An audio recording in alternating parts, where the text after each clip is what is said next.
নমস্কার। নাগাল্যান্ডের দিমাপুরে রাজবাড়িতে, কাছারি রাজবাড়িতে আপনাকে স্বাগত। কাছারি রাজবাড়ির ধ্বংসাবশেষের পাথরের গোড়ায় গোড়ায় দেখলাম যে ব্রাহ্মী শাক হয়ে আছে। অবহেলিত এক ধরনের শাক, নাম ব্রাহ্মী শাক।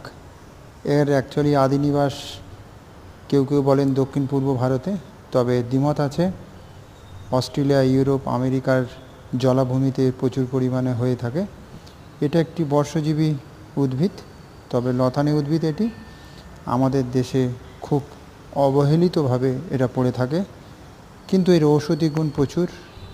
বুদ্ধির বৃদ্ধিতে নাকি এর অনেক গুণ আছে। আমাদের মায়েরা ছোট ছোট বাচ্চাদের তার ব্রাহ্মী শাকের রস এনে খাওয়ায়, রস করে খাওয়ায়, কিংবা ব্রাহ্মী শাকের তরকারি বা ভাজি করে খাওয়ায়। ব্রাহ্মী শাক